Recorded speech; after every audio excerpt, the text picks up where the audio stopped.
Dio wekiraga lwabenge nkongona mwangweka abalonzi bannange tutandika omunoonyeza akalulu Busiro yegenze mu beesimbi Busiro East eteredde mwangweka abalonzi bannange tutandika omunoonyeza akalulu Busiro yegenze mu beesimbi Busiro East eteredde mwangweka abalonzi bannange tutandika omunoonyeza akalulu Busiro yegenze mu beesimbi Busiro East eteredde mwangweka abalonzi bannange tutandika omunoonyeza akalulu Busiro yegenze mu beesimbi Busiro East eteredde okaka yeebale wabula mwebaza okuyamba abantu ewatali kubeeganya watandika okukola atalina gwagoba omukadde n'omuto bonna asembeza omukyoli w'eggulu omuganda wawa n'omunyarwanda w'eŋŋoma bonna asembeza kabeera muvuganya tamuliiko njega wabula walukagga nkwetira asola atambira amajegere seddume yakuno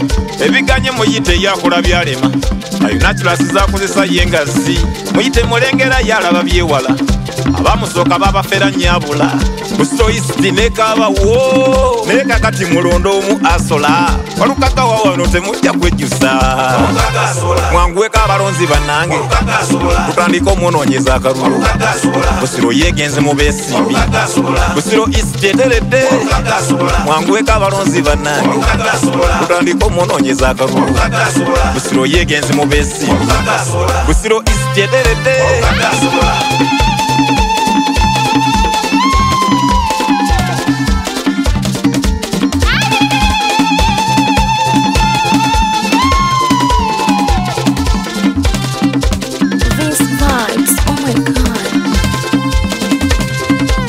Mukyengero ojja kuba obyawula omuntu amanyi okukola n'abalera engalo Kyengera yali akubye nga tali kajuna bwe yafuuka mmeeya n'amunyumunguza abasuubuzi abagasse wamu n'ababoda bonna bakuba gudikudde abageta abanoonyeza n'abapangira ensi Kyengera atebenkedde basala zinoonyeza n'abayamba mwena Uganda yakatya eyagala asomye University ziyambye ennyo ne secondary ne primary ng'asomesa abato amalwaliro agayamba enguudo amanyo zirubinga atono mulumba mwafuna lubbira ekintu kakibeere mu nnyanja mu ntobo akayo nakuba n'akibaleetera mwangweka abalonzi bannange tutandika omunoonyeza akalulu Busiro yegenze mu beesimbi Busiro East eteredde mwangweka abalonzi bannange tutandika omunoonyeza akalulu Busiro yegenze mu beesimbi Busiro East eteredde era ndani mundabire ennyonnyo ddala busi mukwano gw'abanaku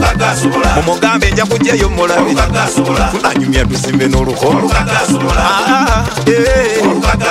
Martin ddala nkusiimye ennyo mwangweka abalonzi bannange tutandika omunoonyeza akalulu Busiro yegenze mu beesimbi Busiro East eteredde mwangweka abalonzi bannange tutandika omunoonyeza akalulu Busiro yegenze mu beesimbi Busiro East eteredde ab'ensanya eŋŋoma ziwune katuzine tusimbe n'akagere Ekyengera mwangweko mbayita ensoosowaza omukulu gy'atuula nabbingo nekitemu mbayita kambala gw'omuzira gwennyinawo yanayamba Busiro okudda ali bagisola mu nnyanga ne lwama maneja kankutume kalule egamba be bulwanyi kyagajaga akafeero mundabire yasimbiba abasakula akawulu Busiro luneefunyeyo omubaka anagisika okugijja weebadde mukinaawe eŋŋoma ziwune mukikajjoko ne kasenge nagibuyitako mu ddiiro onyamba amazina gandi bwibaba omubaka ayitako mu ddiiro abalonzi bakusaba ozine mu baaba mwangweka abalonzi bannange tutandika omunoonyeza akalulu Busiro yegenze mu beesimbi Busiro East eteredde mwangweka abalonzi bannange tutandika omunoonyeza akalulu Busiro yegenze mu beesimbi Busiro East eteredde nakabuga obulenga n'essumbwe abebbirako ne lukwanga ekireka Sentema bannange ne lukwanga mbawanira asiga Sentema mwangweko mbayita ab'ekireka omuzira yooyo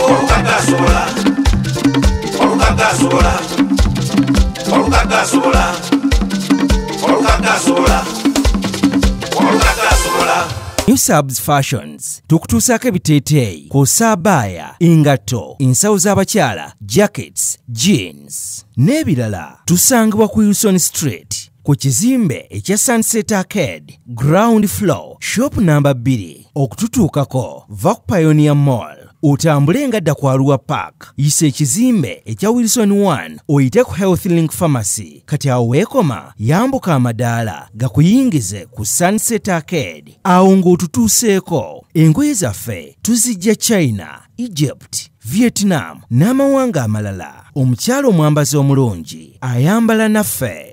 Ama's Closet, ffe tukyasinza okutuusaako ebyambalo eby'omulembe okuva China, omuli tops, skirt, office pants, legging n'ebirala bingi. Tusangibwa ku Ham Shopping Grounds, Block D, mu room 252 ne 099 okumpi n'ekizimbe ekya Jesco Beauty Center opposite Total Business. Olaba Block D wetandikira, kati yambuka amadaala edduuka ly'osookerako ku kkono ly'erya Ama's Closet. Tutunda ekimu ekimu n'okusuubuza. Tukubire ku 0701 93 83 16 oba 0762 89 82 01. Ama's Closet, where fashion meets you.